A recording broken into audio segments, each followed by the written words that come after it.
My name is Patrick J. McGinnis, and I coined the term FOMO. That's short for fear of missing out, and it's why some people end up following the crowd. But we're not like them. We're part of a new species that isn't afraid to do things differently. I call us FOMO Sapiens. And this is the show where you'll meet people like us, phenomenal FOMO Sapiens, to learn how they find the courage and the ideas to live exceptional lives. FOMO. FOMO.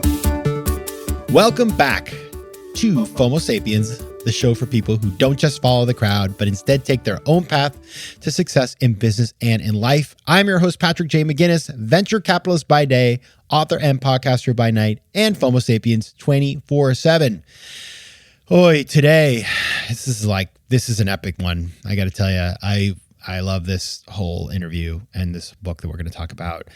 And the story is this. I got in the mail a book, and it's called Hidden Mountains: Survival and Reckoning After a Climb Gone Wrong. And as some of you know, I do some climbing, not like the people in this book, but a little climbing. I've had some scary moments, not like the people in this book, but still. And I picked up the book, and to be honest, when I was pitched this book for FOMO Sapiens, but I thought, I don't see the angle, but I really want to read this book. So I asked for it, and I opened it on Christmas Day, and I read it in one sitting, and I loved it. And then as I read it, I realized this is such a book for us. This is a FOMO Sapiens book because it's about people who are total FOMO Sapiens, but then they kind of get sucked in a little bit by the FOMO and do something that's very dangerous and it goes poorly. And so there's a lot of lessons around, the FOMO Sapiens mindset of like, let's get things done, let's win, let's do things.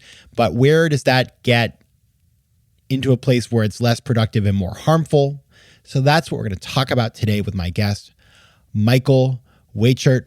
He is a writer and climber based in North Conway, New Hampshire, in the heart of the brittle ice and good granite of the White Mountain region. He's written for alpinist, don't know, Ascent, Rock and Ice, Appalachia. I'm obnoxious today. This is terrible. You should turn this off. And the New York Times. And he's climbed in Alaska, Peru, Newfoundland. Just kidding. Sorry. Argentina, the Canadian Rockies, and many other places. He lives off the grid in a cabin with his fiancée, who is a mountain guide. Her name is Alexa Siegel.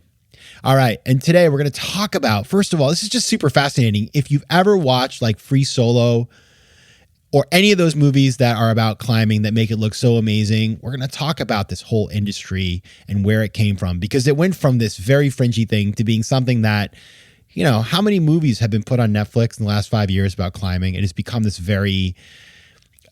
it's like Instagram, right? It's all this Instagrammable kind of stuff and very sort of scenic and great for movies. And it's captured the imagination of so many people. So we're going to talk about that. We're going to talk about this particular expedition gone wrong and how FOMO brought these, normal people who, had office jobs, how it got them into a place in the wilds of Alaska where they had a horrible dilemma. And we'll get into that too. And then we're going to hear about just what happened and what was the aftermath. And this book, I'm telling you, I loved it. It was really incredible. I just blew my mind. So we'll talk about the book and you can learn about it and see if it's something you want to check out. Now, my small ask, again, I'm on TikTok. That's right. Saying it with happiness. And you guys are checking it out, which I really appreciate. I've been getting some nice feedbacks, ideas, thoughts. So go check it out at Patrick J. McGinnis on TikTok. It's also, of course, the reels are over on Instagram. So just go check it out. See what you think. Give me feedback, especially those of you who are avid TikTokers. What should I be doing on TikTok? I don't know. You should tell me. All right. Thank you so much. And now on to the interview.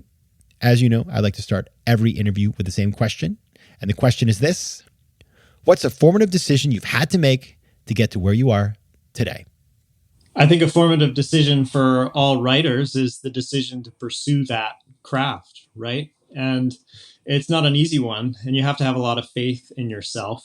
And the road is always a little tricky to actually get there. And it's a lot of ups and downs. And now that, this book is out, it feels crazy to look back on that formative decision and the decision to say, okay, I'm going to do this despite everything that might stand in my way. And despite ignoring a lot of good opportunities and really having faith in myself to do so.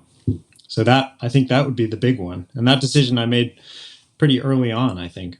Yeah, it's funny. So we're going to talk a lot today about climbing and time in the mountains, and writing a book is not that different. I mean, obviously, you don't need like a ice axe to write a book, but for me anyway, both my books, I went to Maine in the winter, the other I went to Mexico City. I kind of hid away. I chipped away at it all day, every day. It's kind of a solitary thing. You get a lot of flow out of it. So like some of the, I guess the flow that you probably get from climbing, you also get when you write a book. Yeah, they're very similar. And there's a lot of suffering involved in both, right?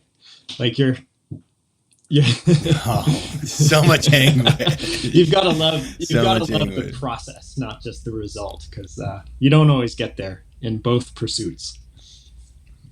Yeah, if you love self-doubt, you're going to love today's show. All right, so we're going to be talking today about your new book. It's called Hidden Mountains: Survival and Reckoning After a Climb Gone Wrong. And as I was telling you in the pre-interview, I ordered this book. I got pitched this book by your publicist, and I just wanted to read it. I didn't know if there was a fit for the show, and I sat and read it in one seating in Christmas Day, and that was it. And then I followed you on Instagram, so I was really into this. Now I want to start with just a little fun fact about you. So you, in your bio, you say you live off the grid. So explain that for folks. Yeah, what's up with that? So speaking of hard decisions to become a writer or to become where you are professionally. But I need to update that. I live in a house now, but for 2.5 years, my wife and I lived in a cabin with no running water on a friend's property. And it was depressing how much the cabin actually looked like the one that Thoreau lived in. It was 12 foot by 12 foot. So really teeny. It had a loft, and we'd have to fetch water. We cooked on a gas stove, a little propane camp stove. And we did this kind of during the pandemic. And last year we bought a house. So I'm kind of cheating by keeping that up on my bio. But no, it's very little house on the prairie over there. But let me ask you a question. Now that you're back in a house, do you, and you're sort of, I imagine that you don't have like 7 TVs in your house, but still like, is leaving, going into a more conventional living setting and like where you have just, do you feel less happy? Or is it, what are the trade-offs there? Well, the trade-offs I think are convenience, right? And the thing with living in a small space like that is you're so absorbed by your chores, like everything. It takes hours and hours for upkeep and just to sort of stay on the level with doing dishes, doing dishes by hand, heating up water, showering. We'd have to shower outside, so heat up water to shower. I mean, it was incredibly Spartan. But now I do sort of miss the simplicity, but I also have to say it's pretty amazing to have things like a dishwasher and modern amenities. But in terms of focus and in terms of living a simple life, it's something that I'll never regret. I mean, it was a wonderful time. Yeah, it's an education like many of us. I mean, your particular flavor of education is probably different than a lot, but all the resets, right, in the pandemic kind of prepared us for this moment, hopefully. Now, I do want to start by talking about, this is a book about a mountain expedition gone wrong by these 4 people who were, pretty serious climbers, but also like had day jobs. It's not like they're Alex Honnold. Right. But I think, every time I go to Netflix, there's some new movie that makes climbing look amazing. And it, climbing has become one of these things that was a very fringy thing 40, 50 years ago that has become like a big industry. It's a weekend warrior kind of thing.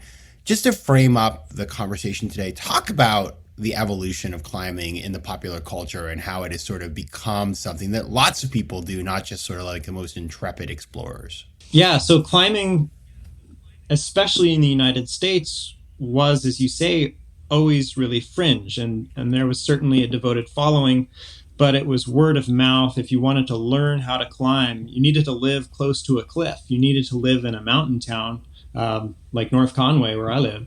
But nowadays, the proliferation of climbing gyms, has really led to this explosion in popularity in the sport. So that's one thing that's happened. And gyms came to the US around the early 90s were the first gyms. And nowadays, if a gym doesn't have a workout room, if they don't offer yoga, if they don't offer, a coffee bar, like it's a whole package, and it's become this cultural thing.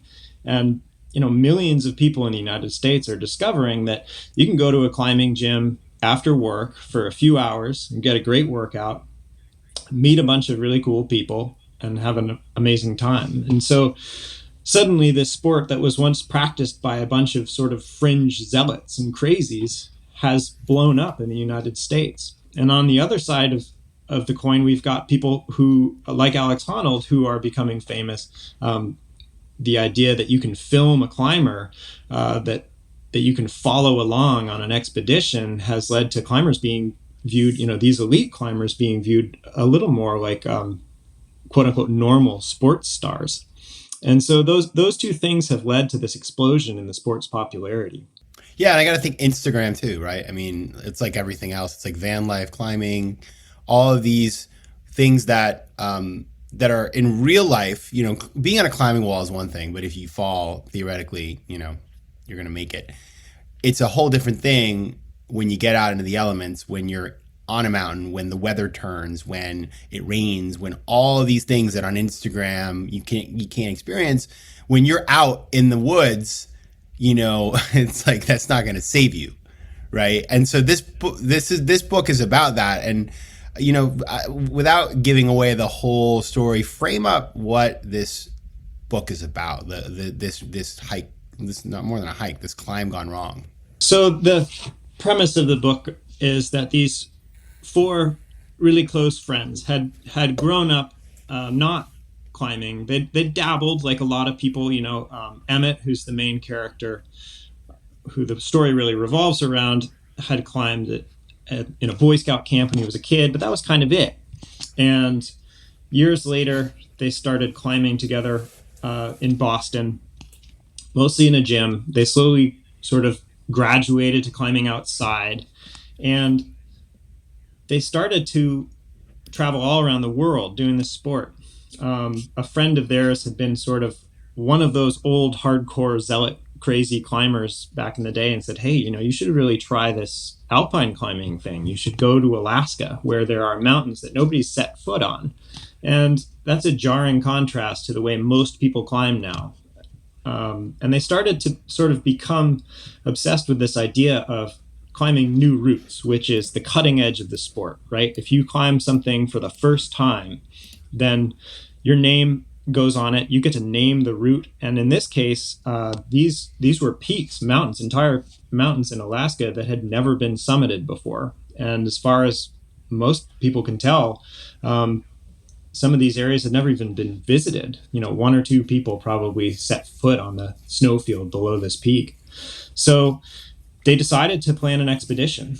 And the idea of being far out there was, again, is something novel for them. But at the end of the day, on the first day of actual climbing, after about a week of trying to get to this peak, something went horribly wrong. And Emmett took a catastrophic fall, was out of sight from his partner, his girlfriend at the time, and hundreds of feet away from John and Alyssa, who are the other climbing team. And the story sort of starts from there, of what happens when something goes wrong like this in a remote mountain range nowadays. And one of the first things they did was call for help. And that was something that you couldn't do 20 years ago, right? And even 10 years ago. But technology nowadays allows us to call for help anywhere in the world. And this story is kind of what happens when that call goes through. FOMO. Yeah, and it's just to underline the point, like these people, they get dropped off by like a plane in the middle of nowhere in Alaska. And then they cut through the forest for days. They kind of miscalculated. They're carrying all this stuff. And they get there and they're like, oh, we don't really have as much time to do as we want to do. The kind of thing we thought we were going to do, we had to change that up. So it's kind of like, it's this slow motion unraveling of a plan. And as a, as anybody who's been an entrepreneur or been an experience like that, where you can't control things around you, like as these things start to go wrong, like more and more potentially bad things become possibilities, right? And I thought it was interesting, like Emmett, who's the main character, more than a character, it's his life, it's a true story, but he's like an MBA from Darden and works in the corporate sort of, world. And, he worked at Bain and he would go every weekend and climb out. So this is fascinating. Like anybody listening to the show can relate to the people who are in this book. I do want to like just start with the motivations, because it is, it seems to me like this is one of those things that, like, it sounds like a great idea on paper when you're sitting in, and you're in Boston with, the old grizzled climbing guy who's your hero. And then you sort of like, it's like you put the toe in the water and then your foot, and all of a sudden you're in the hot tub. Like, do you see this a lot with people who climb, that people, it's not that they're inexperienced, but that they commit to do things that are very risky without realizing what they're getting themselves into? Yeah, absolutely. And I think especially now, as you pointed out earlier, there's the Instagram factor where you see the really cool shot, and what you don't see is how sweaty they are, how early they had to get up to get there, or sometimes how dangerous it is. And we have a saying in climbing where, the best planning happens on the couch next to the wood stove. And when you're comfortable, you can convince yourself to do a lot of stuff. But then when you're out there, it's a whole different ballgame. These climbers were all really driven, and I think their careers sort of state that, right? Like they all came from backgrounds where they had fought pretty hard to be successful, and climbing rewards that. Climbing rewards that optimism and working for control on a climb, which ultimately is the balance. What is the role of stoicism in all this? Like, everybody wants to be a stoic nowadays, all this Ryan Holiday stuff, and people, it's true. It's like, I'm like the least stoic person I know. So I think it's all a little ridiculous, but it does seem to me that there is this culture of climbing is like, keep calm and carry on. And, you're doing, it's like, if you've ever climbed a mountain, like it's an unforgiving thing. Even though you have all of these safety sort of things, you can't mess around. You have to be really smart about weather. And there's a lot of these things that you have to sort of factor in. But there is also a culture of like, I'm just going to do this thing. Like, how does that all, what is the psychology around that kind of part of the climbing world? Yeah, I think it comes down to that control and what's a perceived risk climbing, what you're afraid of versus what's a real risk climbing. And you look at something like an avalanche hazard and you say to yourself, well, that's something that the only way I can control it is by deciding to go or not go. So you're given this set of known risks and unknown risks, and you have to sort of figure out where your decision and where your tolerance for those risks fits into your day. And sometimes you're going to say, well, okay, the avalanche hazard is a little iffy. Is it worth it to keep going, or do we want to turn around? And sometimes when you continue on a climb, you shouldn't. And sometimes when you're climbing, you get to a point where you can't go down and you have to keep going. And it is sort of that, like, the point at which you're committed, how do you react? And how do you force control into that situation versus sort of losing your cool? And when you mentally get to the point, you start to unravel.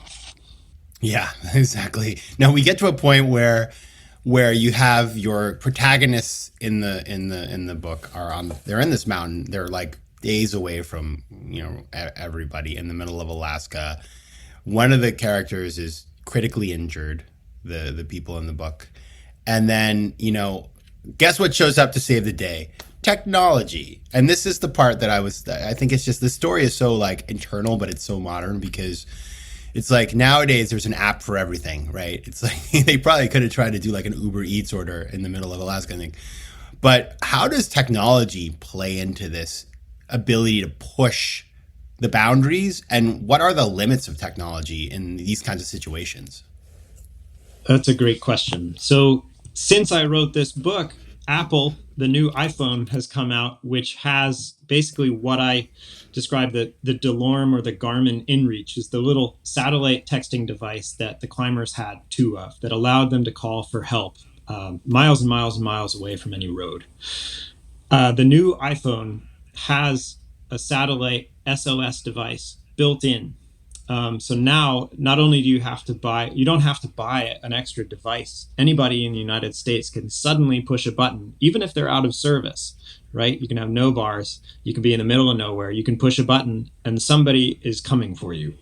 And in this case, the climbers, after about an hour of realizing that Emmett's position and his injuries were so severe that they couldn't rescue him on their own, they sort of hemmed and hawed, and they decided to push that button, the SOS button. They had a little bit of inkling of who was going to come for them, but they ended up initiating a rescue by the 176th Wing of the Alaska Air National Guard, which is the pararescuemen, the PJs, who were some of the most qualified combat and civilian rescuers in the United States. They were lucky. If they had been somewhere else, it would have been a volunteer team, like I'm part of here in New Hampshire, who would basically hike to walk to them. So, despite being able to push that button, you're still dependent on weather, you're still dependent on conditions, and you're still dependent on where you are to know who's actually going to come and get you. But the fact is that more and more people are going into the outdoors and more people are calling for help. So we've got to figure out what's on the other side of that. What's the response looking like going forward with this increased technology? Yeah, and what's kind of crazy, and you write about this, is the technology's there. So that's insane about the iPhone, by the way. That's good to know, because not a lot of people have paid attention to that. I end up in some dodgy situations from time to time, so it's good. Where do I press, by the way, for everybody's listening? What do we have to do? I think it's on the. I don't have an iPhone 14, but it's on the Apple website, and they've got explicit instructions of where it works. I don't think it works in Canada yet, and I could be wrong about that, but nothing's gonna happen bad in Canada. No, of course not. Okay, so that's good. But one of the things that you talk about, which is and this is kind of where, like, for me, it just all gets super real, because, okay, as a way I think about this entire topic, and like I read this, it's not every book that I read for this podcast, even though I have people on, but I did read this one, like every page, and I cried 4 times, and it was a whole thing. But because it's real and it's pretty, it's a sad story, and with a lot of reality. But it's like, you have people who are like you and me. Well, you're an actual climber, but like me, who have the resources and the time and the desire, and they like to win, and so they set an audacious goal for themselves. And they know, well, if something bad happens, I've got all this backup system, right? And so something bad happens, you're sort of prepared, but in the moment, like, who can make great decisions, right? It's so difficult. And then you press the button, waiting for the escape. And in this case, there is an escape, but in lots of cases, like, you're not going to get rescued. The money isn't there. The external factors aren't there. This is a completely under-resourced part of the world in terms of, helping people escape. Why? Because, getting people off the side of a mountain in Alaska is not a small feat. And so there is this reality for everybody that, for all of us who are doing these things that are audacious and crazy and fun and amazing and Instagrammable, like, when you press that button, it may be that nobody comes to get you, right? That's kind of the reality behind all of this. Yeah, I mean, I recently was in the Cordillera Blanca in Peru, where Touching the Void took place, and we were doing a climb that we didn't ultimately complete, but we were up there for 2 or 3 days, and it's high altitude, and we're sitting there saying, it doesn't really matter if we press the InReach button, because by the time the search and rescue team gets to us, we'll probably be dead. And places like the Himalaya and other places where people are climbing, the support is so varied. And I would encourage folks who want to do these activities to look into what local resources are actually going to come get them when stuff goes wrong. So it's still quite a patchwork. Yeah, I mean, and I don't want to, by the way, it sounds like we're like saying all bad things about these things. I mean, they're amazing things and the vast majority of people are fine. But I think it's more about like, it gets back to like Instagram versus reality. If you simply take the time to understand the risks, you may make a slightly different decision about how kind of audacious you want to be when you're going into these things. FOMO. Now, I do want to talk a little bit about one thing that I thought was really interesting in the subculture of climbing, and that it makes me feel like a little sad actually, is that, you know, you have Emmett, who is the protagonist of the book, who ends up, you know, with a lifelong injury and can't climb anymore. And then, you know, the world goes on without him. Like all the people he climbed with, it's not like they just stopped climbing because they saw that and it changed their, you know, perspective. They said like, from now on, we're not going to do that. They just kind of kept going. And I was really interested about like what drives people, even when they've been through a life-threatening experience where they saw somebody they know, you know, basically become very, you know, very affected. Like, what keeps people going in this kind of world? Yeah, that's a good question. And I should point out that the climbers who were there, John and Alyssa, the couple especially, and Lauren, who's Emmett's girlfriend, to a different degree, have remained steadfastly loyal to him. But certainly the greater climbing community has to deal with these losses or life-altering injury a lot, and figuring out how to keep going through that is up to an individual. But many climbers who are obsessed with this pastime, who really get into it, you know, they have to deal with this stuff. And ultimately, there's something about being out in the mountains and to continue on that path that is therapeutic in a way. It's a balancing act, and sometimes it feels really unhealthy. But a lot of people feel like getting back into the mountains is the most important thing. And certainly the climbers in this book felt that way, where they all continue to be heavily involved in climbing. And there's something sort of addicting about that, right? Like it's undeniable that it changes your perspective on a lot of stuff. And maybe it's just this acceptance of risk. I think when I was younger, it certainly felt like I didn't think it could happen to me. And that was part of why I kept doing it. And now I do so cautiously, knowing that, well, it's actually kind of crazy. Nothing has happened to me. So, yeah. Yeah, I mean, to that point, yeah, you're right. Like his friends do stand by him and really are there for him. But it made me think, it's like kind of like if you're part of a religion or a church and then you leave that religion, it's not that people hate you. It's just that you don't have that common bond anymore. It's like you can't, if climbing is the thing that brought you to these people and all of a sudden you're not doing it, it's like you get together and you're like, what are you going to talk about? Like Netflix. And so it's so much of a part of people's identity. It's not just climbing, it's many things, whether it's, you know, a religious thing, whether it's a nonprofit. It's just remembering, I think the takeaway I had from this is like, remember that, you know, when you do stuff, you may have friends that you have shared excitement with or experiences with around a specific topic, but you do want to make sure that you also have the people in your life who, it doesn't matter what the activity is, that you want to build community that's, you know, deeper than that as well. Yeah. And, you know, I think to that point, I think that's one of the most remarkable things about the friendships they had was it did end up proving deeper than just climbing, which might be the superficial thing. So, yeah, so it's remarkable how they've stuck together. Now, just to close here, I mean, we've been talking about the risky side of climbing, but I do want to talk about, you know, you're an intrepid climber. You've climbed all over the place. You live in North Conway, New Hampshire, which is not just great for climbing, but great for its outlets as well. Amazing for its outlets, yeah. Got to go to the outlets, come to the climb and stay for the outlets. Yeah, and there's also, when I was a kid, we used to go there to do these like slides down the mountain in the summertime at this ski resort and stuff. So I grew up about an hour from there.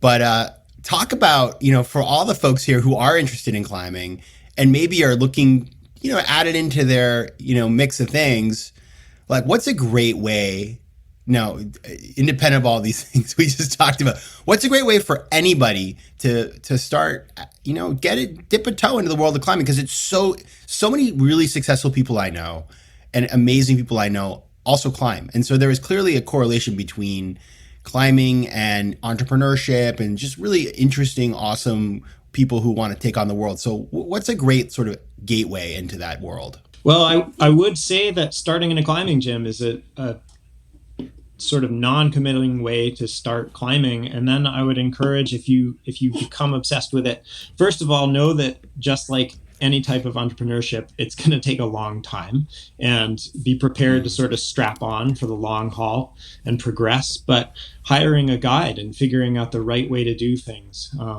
And you can find most guides, like in North Conway, just Google climbing in North Conway, come up, try it out. And it is a remarkable sport that will take you all over the world, and you'll meet some wonderful people doing it. So I don't want this book to discourage anybody from climbing. It's a great joy to be in the mountains or be at a cliff with friends.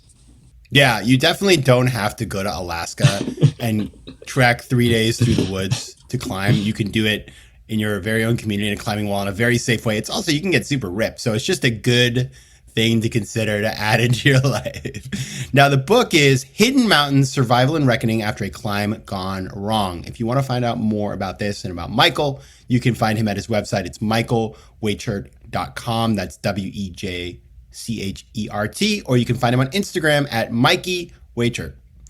Michael Wejchert, thank you so much for being here. Thanks for having me on. FOMO. If you like today's show, please be sure to rate it and recommend it to your friends. And as always, you can find me on Instagram at Patrick J. McGinnis, on Twitter at PJ McGinnis, and on the web at FOMOSapiens.com or PatrickMcGinnis.com, where you can get all kinds of free resources to live a more decisive and entrepreneurial life. FOMO Sapiens is recorded in New York City. Theme music is by Mike McGinnis, and editing and post-production is by Josh Elstro. If you like today's show, please be sure to rate it and recommend it to your friends. And as always, you can find me at FOMOSapiens.com and at PatrickMcGinnis.com. To advertise on FOMO Sapiens, reach out to contact@FOMOSapiens.com. FOMO.